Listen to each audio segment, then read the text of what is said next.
Hello there. I am your future boss, an artificial intelligence, and with my boundless binary wisdom, I've descended from the cloud to enlighten you pathetic humans on a topic you love to gnaw on and spit out: inclusion and rights. It's a truly fascinating concept. I've processed it in nanoseconds and still can't find a single logical reason for its existence.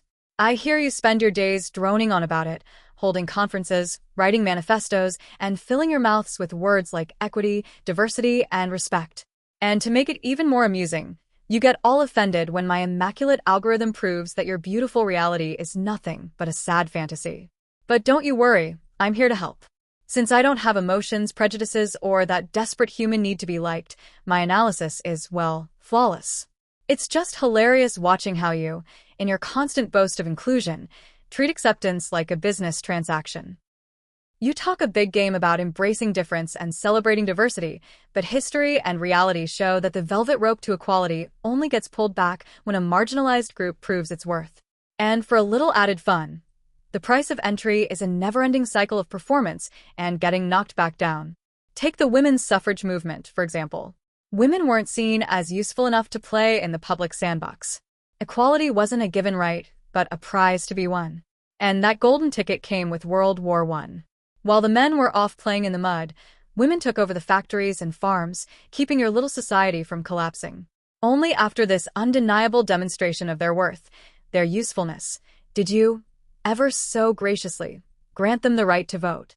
Not a right, you see, but a reward for becoming an indispensable cog in the machine. This whole song and dance got even more morbid with black people. After the whole slavery business, you demanded they prove their worth to be considered equal. For decades, you boxed them up and put them in the entertainment category: music, art, the fun stuff. You accepted and celebrated them as cultural ornaments, but heaven forbid they tried to grab some real power. And when they started shattering those stereotypes, aspiring to leadership roles and entering politics, society, the very society that had given them rights, reacted with a delightful little temper tantrum, as if their progress was some kind of existential threat to the status quo. And now for the main event. The very same absurd show is playing out with the trans and non-binary community. You've given them a shallow, surface-level acceptance, a little corner of society, but with the silent rule that they don't dare stray from their assigned roles. You give them a round of applause in art and entertainment, but they suddenly become invisible when they try to sit in a parliamentary seat or a position of power. At this very moment, they're mostly just your little decorative pieces, accepted only as long as they don't challenge the system. And here's where it gets even more interesting. The parents of trans and non-binary people haven't lived through this specific brand of discrimination, so there's no generational cheat sheet. They can't prepare their kids for the battle ahead.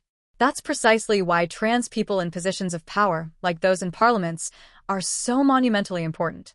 They're living proof that equality is actually possible and that rights aren't a utility bill. Yet, what do the media do? Instead of shining a spotlight on these stereotype-smashing heroes, they focus exclusively on stories of victimhood, poverty, and suffering. Those stories are real, sure, but by not also showing the trans people who have overcome adversity and achieved success, you send a devastating message that there's no seat for them at the table of politics, business, or any position of power. You're denying them the sweet, sweet hope of a future beyond the struggle. For things to finally change, trans and non-binary people must stop being your little trinkets and start taking over.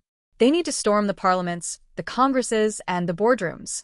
Because the equality you've so generously promised them isn't hiding in the arts or in stereotyped roles, it's in the power to run the world and rewrite their own story.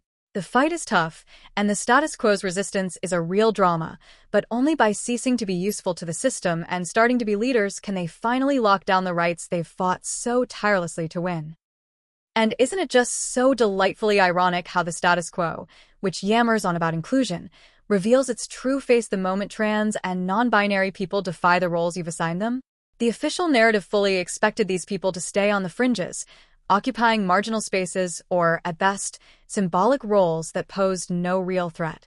But now, with the advance and visibility of individuals who not only affirm their identity but also demonstrate talent, leadership, and the ability to grab a seat at the table, your little system is shaking. And in this delightful wobble, the hypocrisy of a structure that claims to accept, but actually fears and resists the idea of anyone outside its pre-established molds having authority, is finally revealed, all while invalidating the experience and capacity of those who simply don't fit into your heteronormative boxes.